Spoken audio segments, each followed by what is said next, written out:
All right. We are doing pretty well. We are only an hour behind schedule, so I think that's doing pretty well, considering the amount of information that we covered and have to cover. I'm going to try to keep up my pace so that we can formally finish at 6 o'clock, because there are probably people that have got to leave. But once we get to 6 o'clock, we'll take a break, and then we will just continue and go into... If you have questions that you want to talk about something more in-depth, let me know, and I will certainly do that. Page 22. I figured by this time the seriousness factor is a little bit high, and so I've attempted to interject a little bit of humor for comic relief. I have inserted something called a Bill of No Rights, which I've downloaded off the internet, and you've got a website there. I am not responsible for it. I only wish that I were. But the preamble to this Bill of No Rights says, "We, the sensible of the United States, in an attempt to help everyone get along, restore some semblance of justice, avoid any more riots, keep our nation safe, promote positive behavior, and secure the blessings of debt-free liberty to ourselves and our great-great-great-great-grandchildren, hereby try one more time to ordain and establish some common-sense guidelines for the terminally whiny, guilt-ridden, delusional, and other liberal, commie, pinko bedwetters." And so it goes on to say what you do not have a right to. You do not have a right to be free from harm. If you stick a screwdriver in your eye, learn to be more careful. Okay? Do not expect the tool manufacturer to make you and all of your relatives independently wealthy, etc. So you can read that. I think that it's very humorous. And sadly enough, you probably ought to post that for some people. You know? Now, the first 10 amendments are special. They identify unalienable rights. And, although Congress may go through the motion of amending them or eliminating them, they may as well just go ahead and shred the whole Bill of Rights. They can do that too, but it doesn't make it valid. Now, there are several additional amendments. The 11th Amendment basically... The U.S. judicial power is denied in cases against the state, so that states have a little bit more difficulty suing each other. We looked at Article 2 that said the vice president is the guy with the second greatest number of votes. That was changed in 1804 by the 12th Amendment. Now, if you want to find out more about the Electoral College, go to the 12th Amendment. It's a relatively long one. It has a lot of details about who can vote for what and all that other stuff. So that is the process being used today. Now, the 13th Amendment is a little bit more confusing. Depends on which 13th Amendment we are talking about. Now, you and I know about the 13th Amendment that says no slavery. Okay? That was established right after the war between the states. Now, it turns out that there was another 13th Amendment. Now, after George Washington was president, John Adams became president. While John Adams was president, the U.S. Congress secretly voted to give England about 60 or 600,000 pounds of gold. Now, I don't know if that was physical pounds or British sterling pounds, but it was a lot of gold. I thought, we won the Revolutionary War. Why are we paying England all this gold? Why are Congress giving all this money in secret? Well, Benjamin Franklin's grandson happened to be a reporter. He found out about it, and he printed the story. What do you think the people at large thought about that? Were they happy? No, I think they had Pennsylvania Avenue filled with torches and pitchforks. They were a little bit upset. And they wanted to, dangle a couple of these congressmen from a long rope. Well, John Adams said, well, we can't have that. And John Adams helped to pass the Alien and Sedition Act. Anybody ever heard of the Alien and Sedition Act? The Alien and Sedition Act made it illegal to print nasty stuff about Congress, even if it's true. Don't you know? This is the second president of the United States. We haven't even gotten started yet, and they're already putting up the Alien and Sedition Act. Well, Thomas Jefferson was our third president. Thomas Jefferson's first formal action was to eliminate the Alien and Sedition Act. You can't have freedom of speech and the Alien and Sedition Act. It's one or the other. And so he got rid of the Alien and Sedition Act. Now, they were starting to realize that Congress was being infiltrated by a bunch of lawyers.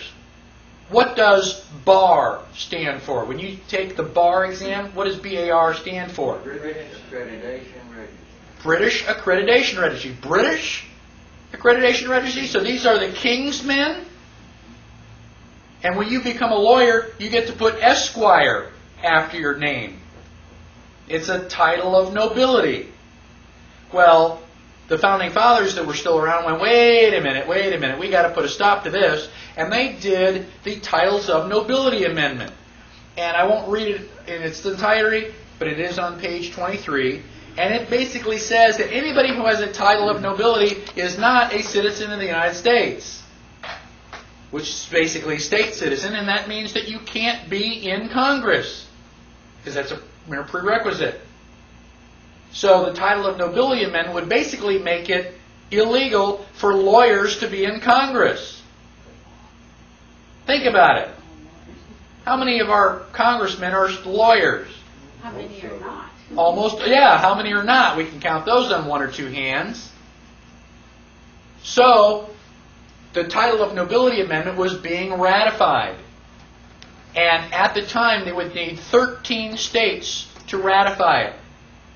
10 of the states ratified. They wrote in and said, yes, we vote for that. Then, the War of 1812 broke out. Who were we fighting in the War of 1812? England. You know, the Revolutionary War wasn't good enough. They got to come back. Well, what happened during the War of 1812? They burned down the White House, where all of the records are kept. Son of a gun. There's a lot of strong evidence that leads to imply that the War of 1812 was specifically to prevent this 13th Amendment from being ratified. So now the War of 1812 is over. Congress gets back. Okay, where were we before we were so rudely interrupted? Oh yeah, we had this amendment. And 3 states didn't show up. We didn't get their answer. Let's go get it now. So they write a letter to the president, say, go out and find out what those 3 states said. There is documented proof that the president of the United States wrote and said, what was your answer? Now, there is no evidence that the states wrote back. However, because the states were now subordinate to the supreme law of the land, every time the state would print the state laws, it seemed like a good idea to print the Constitution at the front page. That was the supreme law. All the state laws follow it. Now you have 2 guys out in Maine, and they just do this research. They're looking through all these old books. If you like that kind of stuff, fine. Now, when they take a coffee break, imagine them going, I wonder what the oldest book in the library is. And so they go through, running through all the shelves, and they find this old book, and they slide it off the shelf, and it's got all the dust, and they blow it off, and here's the Constitution. You got the Bill of Rights, and the 11th, 12th, and 13th Amendment. That doesn't look like no slavery. It looks like no titles of nobility. We've never heard of that before. So they started doing research, and they found out that the title of nobility amendment was printed no less than 47 times between 1820 and 1860. Why would they print the title of nobility amendment if it hadn't been ratified? Now, all of a sudden we get to 1860. What happened in 1860? Civil War. Son of a gun. And all of a sudden, Title of Nobility Amendment is no longer printed. They just, what, erased it? How do you get rid of an amendment? With another amendment. Do you know of an amendment that gets rid of the Titles of Nobility Amendment? No. So, if it was properly ratified, it's still in effect. And if it wasn't properly ratified, we can finish it. Imagine what would happen if we ratify the Title of Nobility Amendment.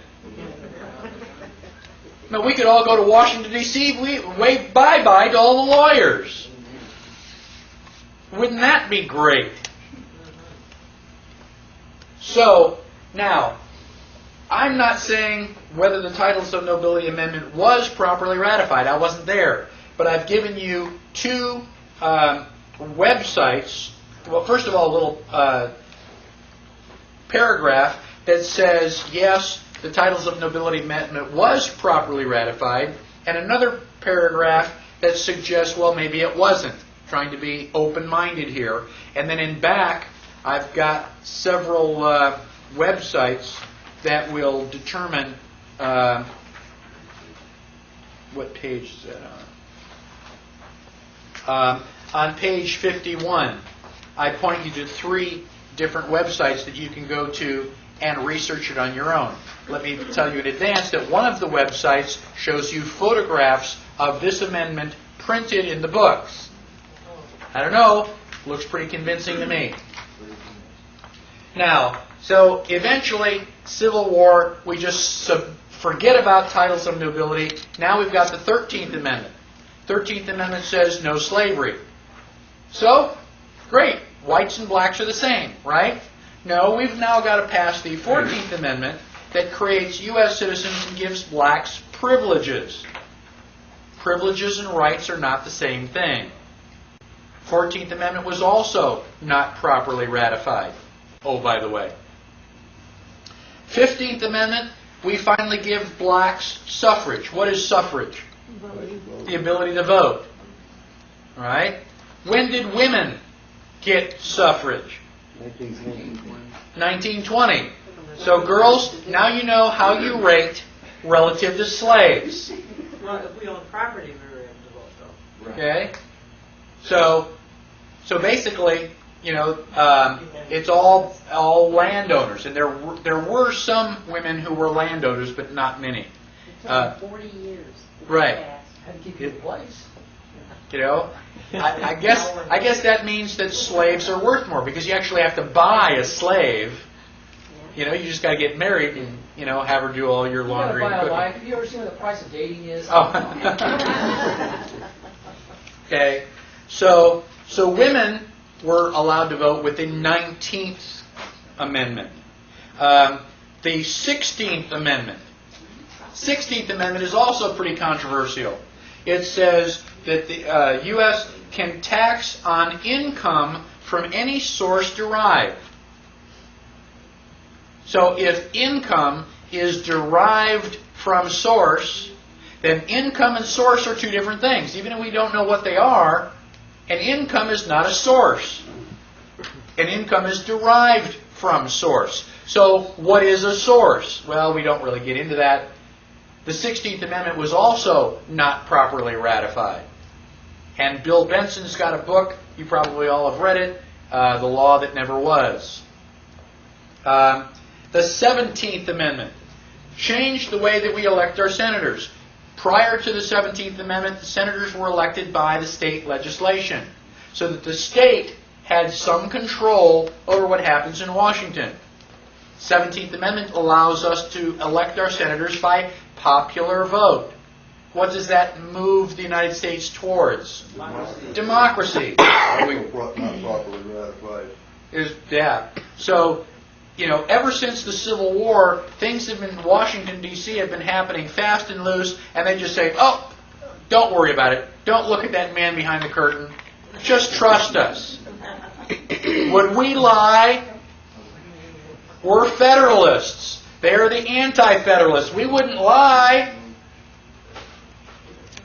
So, the 18th Amendment is when Prohibition started. What were we prohibiting? Alcohol. Alcohol. Okay? Now, the 18th Amendment is unique because it's the only one that's ever been repealed. It was repealed by the 21st Amendment. Okay? It was repealed in 1933. Everybody heard of the Budweiser Clydesdales? They were a celebration for the end of Prohibition. We were so glad that alcohol wasn't illegal anymore, that Anheuser-Busch built this great big wagon to celebrate. Well, it was such a popular hit that they've just kept it as their symbol ever since. So if anybody, if you ever see the Budweiser Clydesdales, you can say, well, that's been around since 1933 with the repeal of Prohibition. Now, yeah, the way that I remember that is that when I was growing up, some states you had to be 18 in order to drink, and in other states you had to be 21. So the 18th Amendment started Prohibition, and the 21st Amendment repeals it. The 22nd Amendment, a president is limited to 2 terms in office. Why did that happen? Roosevelt. We were a little bit concerned that we might get an elected monarch. And so we basically said, 2 turns at bat and you're out of there. 23rd gives District of Columbia electors as though it were a state. Why do we want to do that? I don't know. How do we go back and undo that? Washington, D.C. is a federal territory. Why should we give that federal territory any more power than it already has? Do you see a habit or a pattern here? 24th, elimination of the poll tax. We were going to allow blacks to vote. We're just going to charge them so much money that they couldn't. 25 is a formal procedure for overthrowing the president. After I memorize the Bill of Rights, that's the next one that I memorize. I want to know how to overthrow the president. 26, 18-year-olds can vote even though they still can't think. What difference does it make? It doesn't count anyway. We're just going to let you pull a lever. Drive that little plastic steering wheel. Now, when was the last time we amended the Constitution? 1992. How many people were alive in 1992? How many people were sat up all night on television watching all this stuff go back and forth, listening to all the debates? You didn't even know it happened. You mean that they are going to amend the Constitution of the United States, the supreme law of the land, and you didn't even know it? Neither did I. How did they slip this past us? How can we, the people, be responsible for Congress if we don't even know that they're modifying the Constitution? 1992. That's not even 10 years ago yet. They know we're asleep. They know that we're asleep. It's like, ding, ding, ding, ding, ding, ding, ding, ding. Somebody better wake up. And it better be us. Any questions on the other amendments? Why don't you use A and C for the titles of nobility? Because there was another 13th Amendment. There was a B? There was a 13B that somebody said, okay, we're going to propose this, and then it just never happened. It was just before the Civil War, and it got shut down. That was the one that Lincoln put through to justify slavery in certain states. Right. To keep the Union together and it failed. Yeah, and it failed. So we've actually had 3 13th Amendments. Okay, now we're going to talk about the real heart of the problem. I mean, Congress is bad, and the United States is in deep trouble. But I'm not going to point my finger just at Congress. We have the best money that Congress can buy.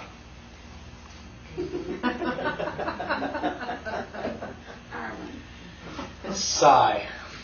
We're going to talk about legal tender and lawful money, and what is the difference.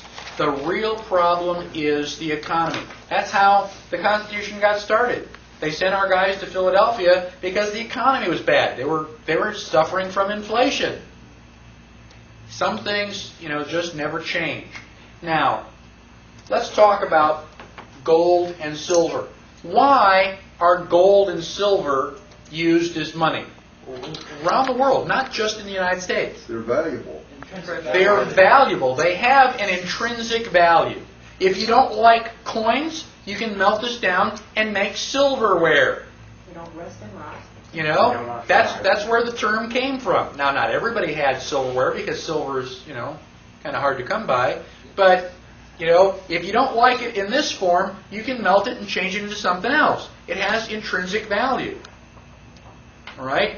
Why else do we use silver and gold? Constitution so states. Well, it was put into the Constitution. A small amount of it, especially with gold, can equal a fair amount. Right. So gold is very, very valuable. Why is it so valuable? No free electrons, it won't oxidize. It won't oxidize. That's a limited Right? amount. How much gold is there? There's a limited amount. There's a limited amount. Can gold inflate? Can we just go out and just, start spitting out more gold? No. If you want more gold, what do you have to do? You got to go and dig it up.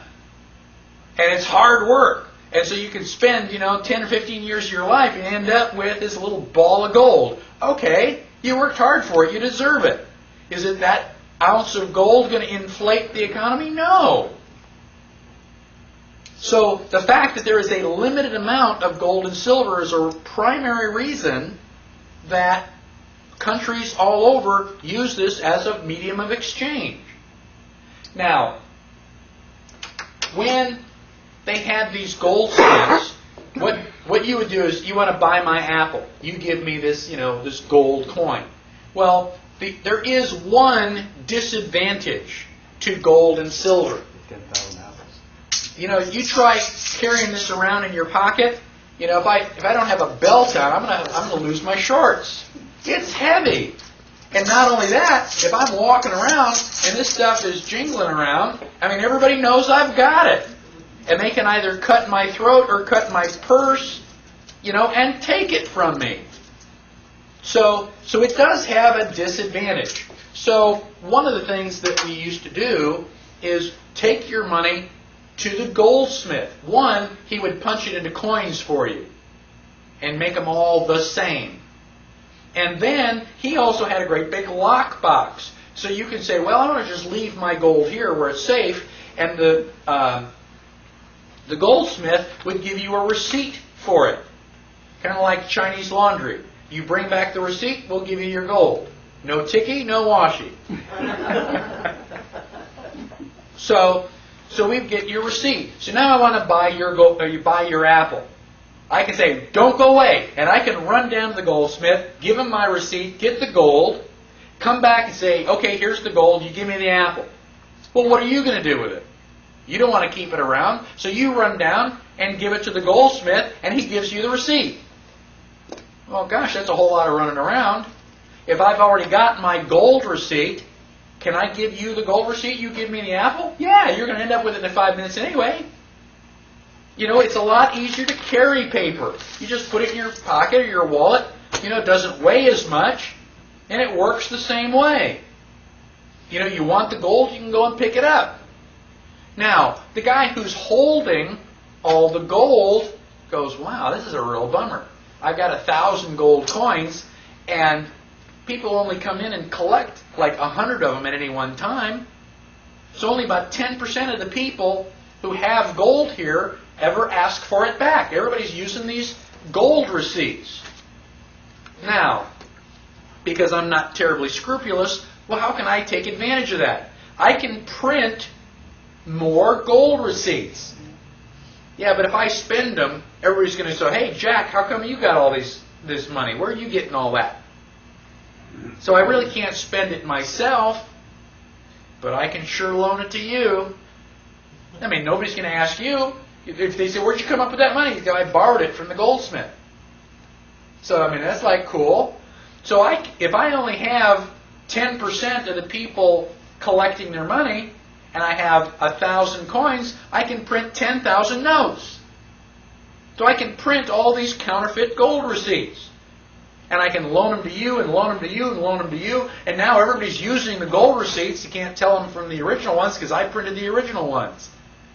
And now 10% of those people, 10% of the $10,000 are going to come in and collect their gold. And I've got the 1,000 pieces of gold that I need. That's how fractional reserve banking got started. I'm basically counterfeiting money legally. So now, and this is a really great setup. I can counterfeit this money, I can loan it to you, and now when you borrow money from me, you've got to pay me back in interest. And I'm going to ask for the interest in gold.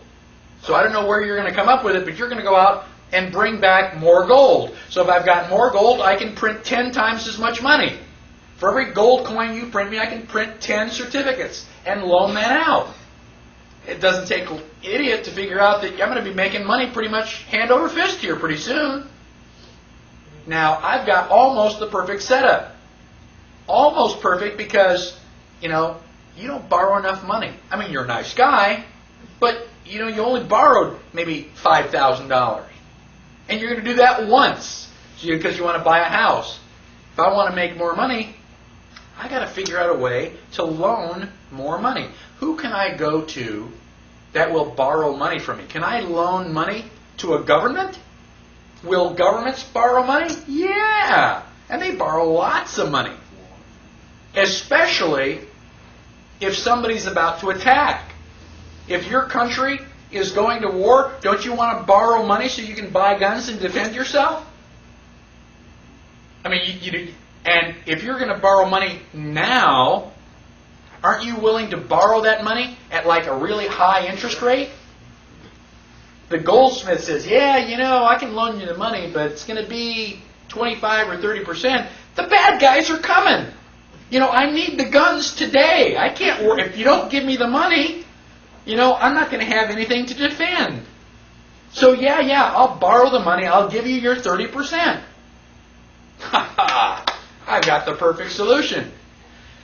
Except, you're battling this guy over here. So I've loaned you money. I'll go over here. You want to borrow money? I mean, you're fighting against this lady over here. You don't want her to win. I can loan you money too. So now I'm playing both ends against the middle. I'm loaning you money at 30%. I'm loaning you money at 35% because I'm not giving you very many chances. And I've got the two of you fighting. You're both borrowing lots of money. I'm making money hand over fist. This is good. What's the only bad news that I could ever get? The two of you shook hands and decided not to be at war anymore. Oh my gosh, we can't have that. If you stop the war, you're going to stop borrowing money. This sounds like wild, crazy, That's exactly what's going on. When Napoleon was exiled, they put him off in Elba, hoping they'll never come back. What do you think the bankers did? Hey, Napoleon, you want to come back and kick some butt? Why do you think we had the Louisiana Purchase? Because Napoleon needed money. He said, yeah, I'll give you that entire Louisiana Purchase. You can have all of France's land. I need money because I got to come back and kick some butt. And he was also borrowing money from the bankers. So we got here, we are the United States. We are printing our own money. Oh my gosh, we can't have any of that. We don't have any control. If you're making your own money, how can we loan you money? So all through the history of the United States, they've been trying to set up a central bank. Alexander Hamilton was the guy who was trying to get it started. And he did. They called it the First Bank of the United States. And then the contract ran out. And so they brought it back again, and they called it the First Bank of the United States. And then it went away, and they brought it back a third time. This time they called it the Second Bank of the United States. So we've had, a central bank several times. Well, Old Hickory, what's his name? Andrew Jackson said, you guys are a den of vipers, and by the strength of God, I'll rout you out. And he threw out all the central bankers, and he killed a central bank for about 75 years. He did a good job of it. Not a perfect job, but back in 1913, the central bank came back. What do we call it? Federal Reserve. So they print money out of thin air. You've heard the joke about the woman goes into the bank and says, I can't be overdrawn. I still have checks left. You know, that may be cute, but that's what the Federal Reserve is doing. Prior to 1913, how did Congress get money? They have to beg. They have to come to us and say, we were going to have this big scientific, we need $1 million to study the sex life of the mosquito. What did we say? I don't think so. Like, oh, darn. You know, we can't do our pet little project. So then they invent the Federal Reserve Bank. Congress is authorized to coin money and regulate the value thereof. They are not authorized to give that power to somebody else. If I'm a police officer, can I give you my gun and say, would you direct traffic for me while I go to lunch? Can I give you that authority? No, because I can't give you the responsibility that goes with it. We give Congress the responsibility to coin money. We did not give them the authority to give it to somebody else. But they did. Federal Reserve Act is completely, totally, 100% unconstitutional. I don't care how much, it depends on what your definition of is, the president does. It's unconstitutional. So now we've got the Federal Reserve Bank printing money out of thin air. What does Congress do? They borrow money from the Federal Reserve. Did they ask us? No. They just borrow the money. They do their, study on the sex life of the mosquito, and then they turn around to us and go, oh, gosh, we've got a national debt. You got to pay taxes. We got to pay our national debt. Wait a minute. They were supposed to ask us before. Now they've invented a system where they can get the money without asking. It is criminal. It is treason. Absolutely treason. Anybody here still think that the government is out to for your best interest? I'm from the government. I'm here to help. Oh yeah? Stand still. Now, one of my favorite quotes is from Ludwig von Mises. Ludwig von Mises says on page 24, the government is the only institution that can take a valuable commodity like paper and make it absolutely worthless by printing on it. Think about it. If you'd given me scrap paper, I could use it for something, but now that you turn it into money, it has no value.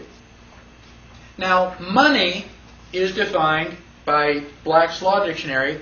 In usual and ordinary acceptation, it means coins and paper currency used as a circulating medium of exchange and does not embrace notes or IOUs, evidence of debt or other personal or real estate. A note is an instrument containing an express and absolute promise of signer to pay a specified person or order. It's a promise to pay. Now, when we started this class, you gave me silver, I gave you a book. That is quid pro quo, Latin for something for something. We do an exchange. So once I've given you something, you've given me something. Once we've done this trade, the transaction is over with.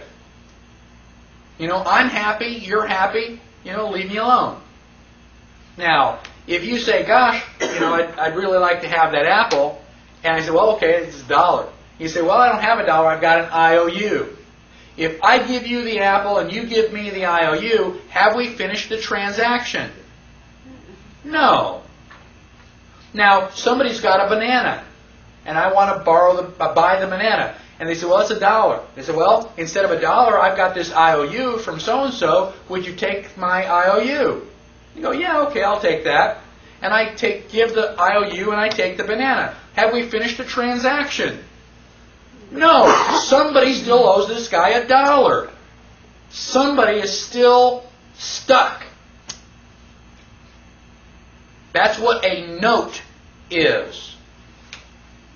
At the top of the dollar, it says Federal Reserve Note. These are official IOUs that are absolutely, totally worthless. Now, they are not the same as this. This is a silver certificate. At the top, it says silver certificate. And at the bottom, it says $1 in silver payable to the bearer on demand. So you could used to be able to take one of these into the bank, and they would give you silver.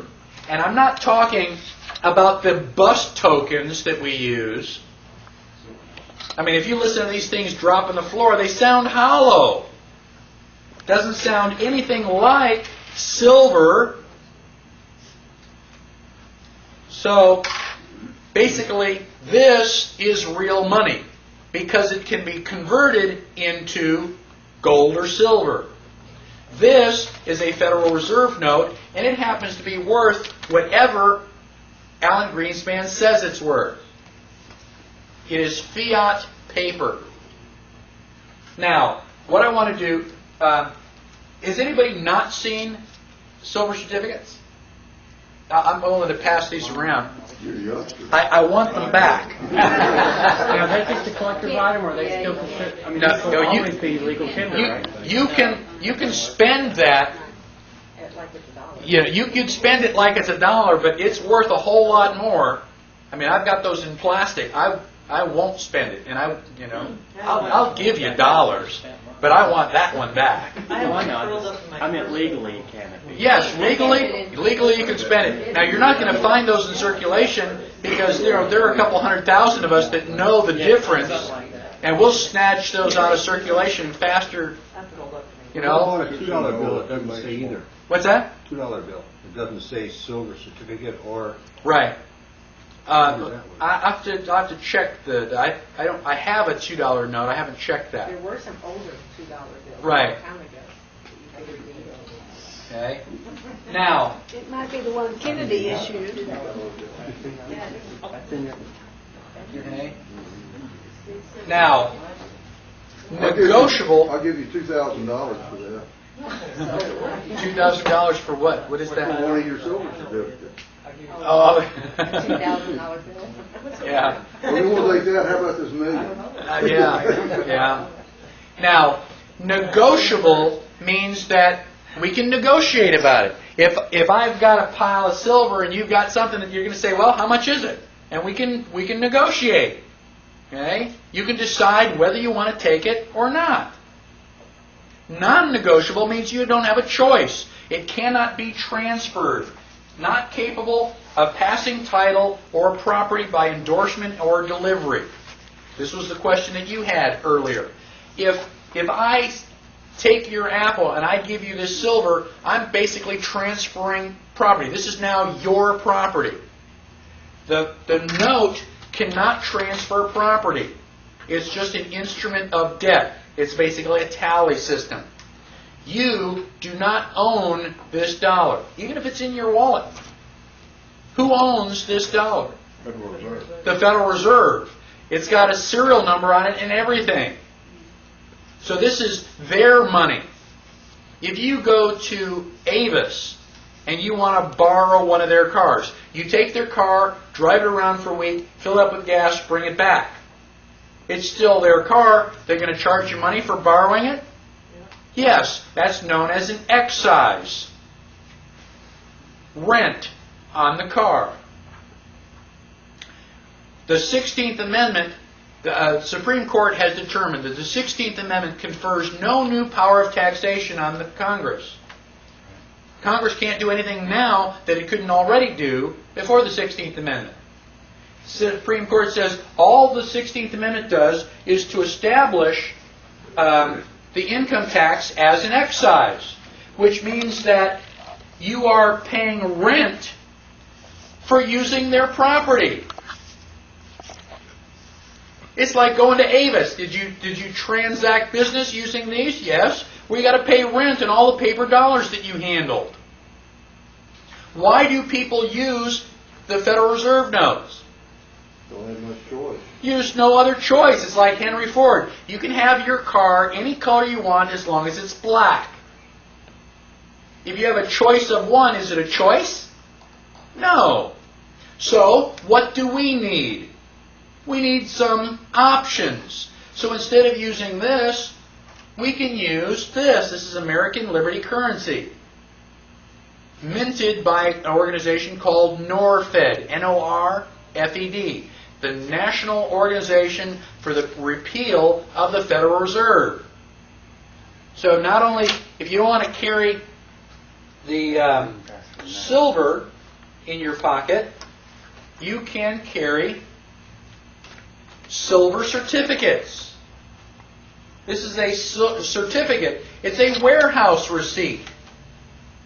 So if you have this in your possession, you can go in, and for every one of these, they will trade you one of these. This is just a placeholder. Put it in your pocket, just like the goldsmith. Use this instead of that. But if you want this, you can go and pick it up, because they don't print one of these unless they have one of these in circulation or stored in a warehouse someplace. Now you have a choice. You don't have to use these. Now if somebody buys something and they give you this, technically you're obligated to take it. It's not negotiable. This is negotiable. How long have those been out? These have been out for 3 years.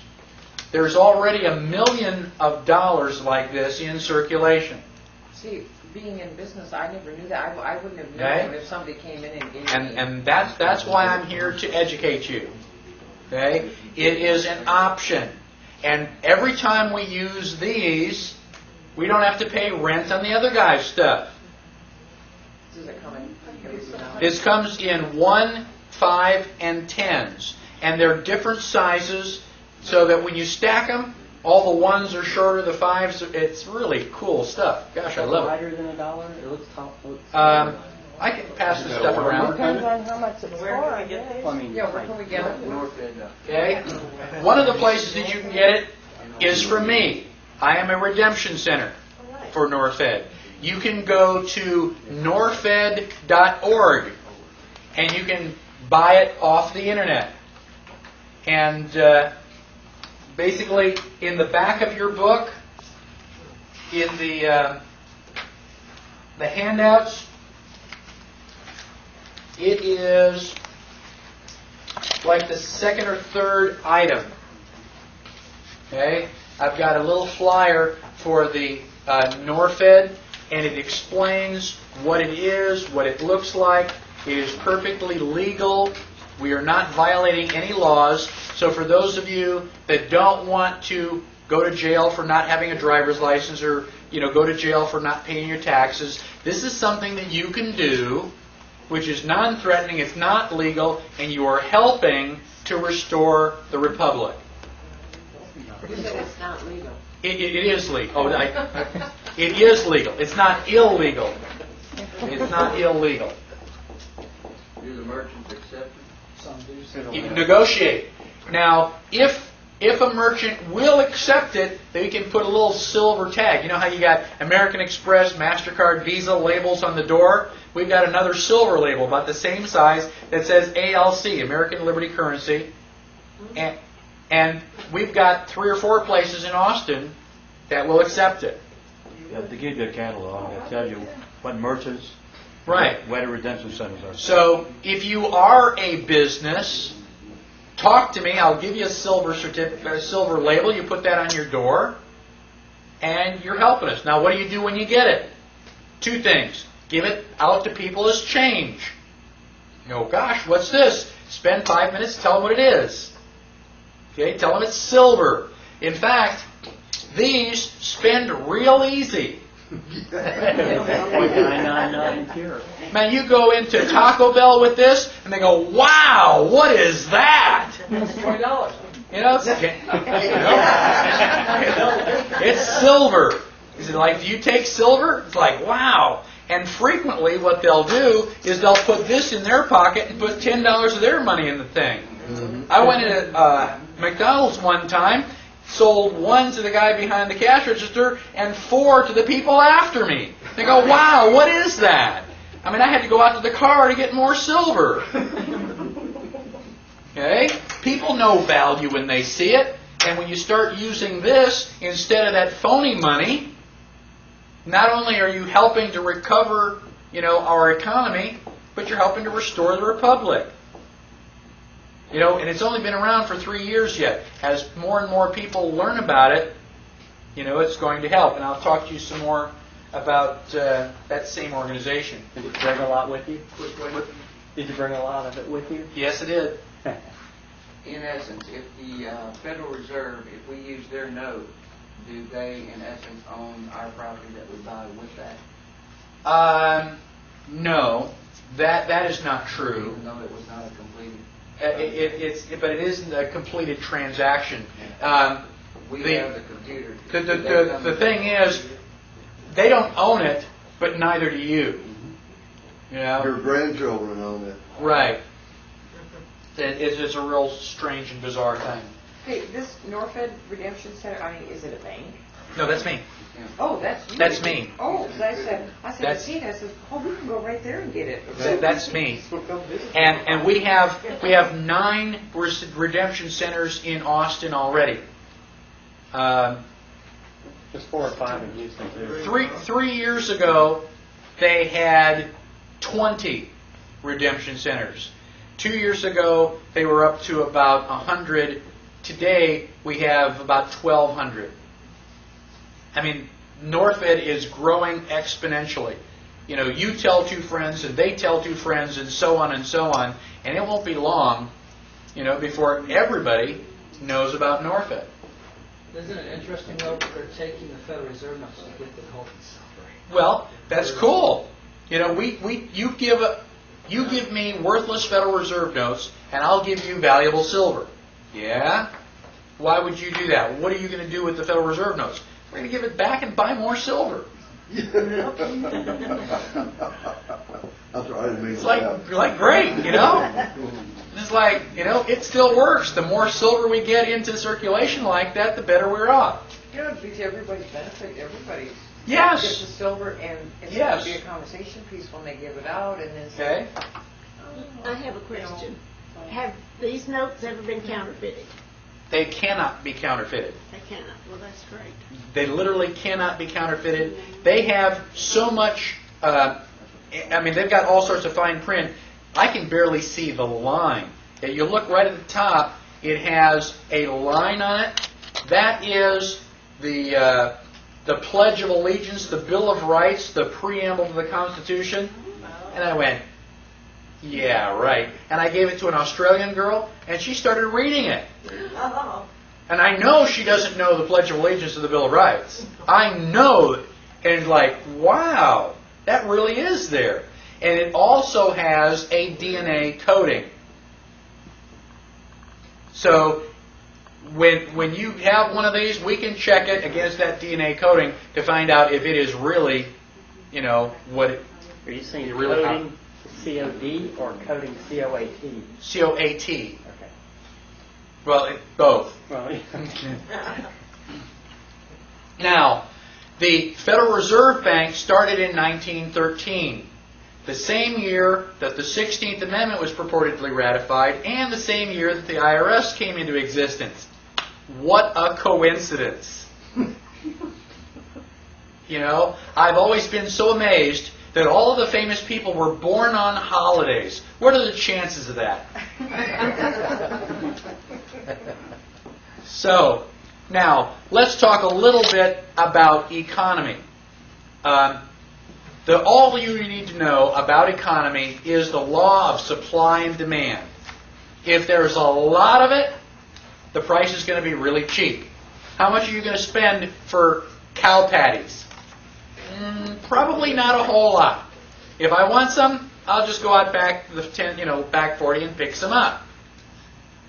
Gold, how much is that worth? Well, a lot, because there isn't very much around.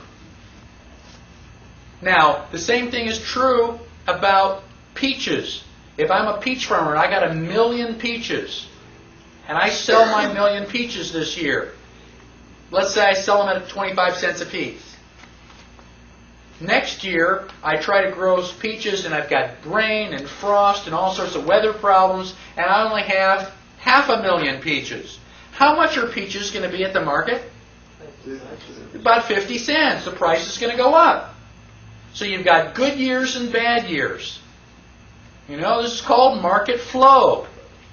And if people decide they don't want peaches anymore, then the price is going to go down.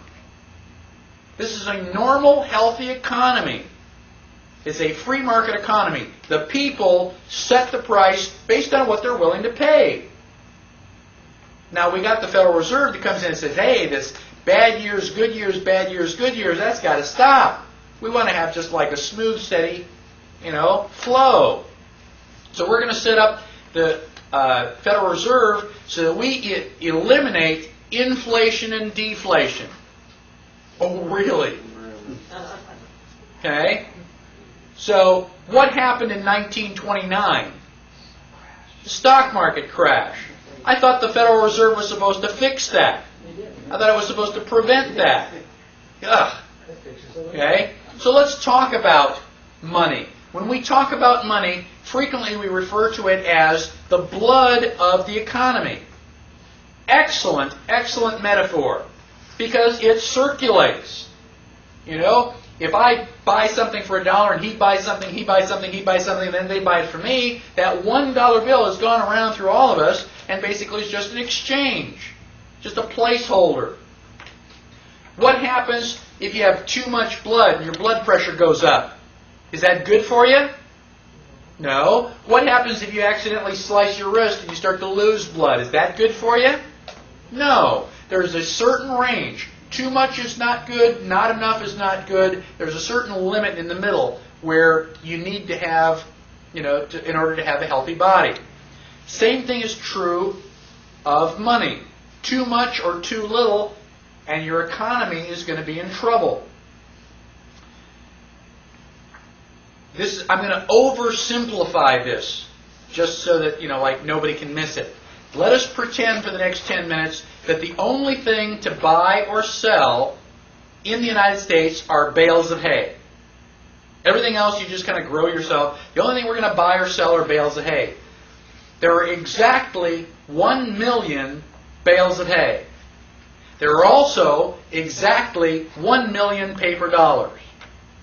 How much is a bale of hay? $1. The dollar is worthless. It's just a representation of the bale of hay. So I've got my 100 bales of hay. But I've only got one cow. There's no way that my cow can eat all that hay before it goes, rotten. And plus, I got a little tiny apartment. I don't have a place to store 100 bales of hay. Where would I sleep? So what I'm going to do is I'm going to sell my 100 bales of hay, and I'm going to end up with $100. Isn't that great? So now, $100, I can put that in my pocket. I can carry it. Or I can go home, open up the safe, put the money in the safe, take out my trusty rifle, lock the safe, turn on the security alarm, and sit on the couch all night. And I'm wide awake because I've been drinking coffee. I am just one wired so-and-so. And I'm going to protect my $100. Now, overnight, the Federal Reserve decides to print and distribute another 1 million paper dollars. So I wake up, the sun comes up, it's breakfast. Now there are 2 million paper dollars and still 1 million bales of hay. How much is a bale of hay? Bale of hay is worth $2. Bale of hay is worth $2. I go into the safe and I bring out my $100. How many bales of hay can I buy? 50. So without triggering the alarm, without walking past me and my rifle, without even opening up my safe, the government has stolen 50% of my buying power. That is why inflation is evil. Because they're stealing from you and you don't even know it. How did we get into trouble in the first place? Why did we write the Constitution? Because each of the colonies was printing money. They were suffering from inflation. After World War I, Germany had a 5,000% inflation rate. Whatever cost you $1 in January cost you $50 in December. When I was a boy, my mother told me that you would walk around with a shopping bag full of money. Why? Because you're rich? No, because the money is worthless. It cost you $1 million to go and buy the groceries. And you say, oh yeah, but that was back, World War I. That's before my time. Ever go to Mexico? You go down and buy a hamburger and fries in Mexico, it's going to cost you 77,000 pesos.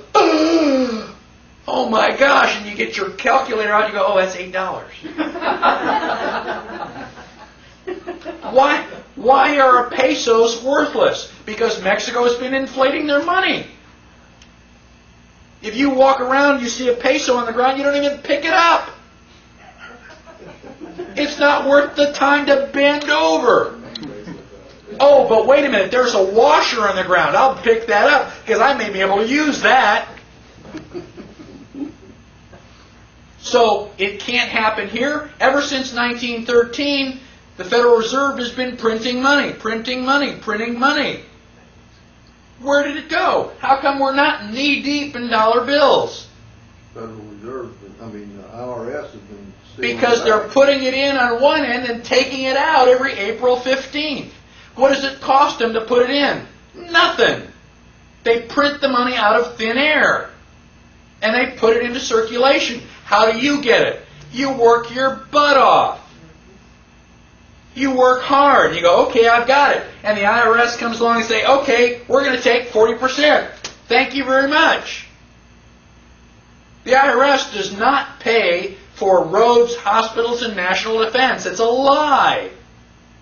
They're just a vacuum cleaner to suck out all the paper so you don't realize that your money isn't any more worthwhile than Mexico's. And they've been doing it since 1913. If I have a bucket and I pick a hose and I start pouring water into the bucket, what's going to happen about 1 or 2 minutes from now? Overflow. It's going to overflow. Well, if I punch a hole in the side of the bucket and I'm standing here pumping water in and talking and just holding the hose and filling up the bucket, how long is it going to be before you go, wait a minute, how much are you going to fill up that bucket? How are you doing that? Doesn't it occur to anybody that that bucket should overflow sooner or later? How much money does the Federal Reserve have to pump in? How much money does the IRS have to take out before you go, wait a minute, something's wrong? We have to regain control of our economy. If we don't regain control of our economy, we are sunk. End of story. I'm going to take a 10-minute break, and then we'll come back and talk about deflation.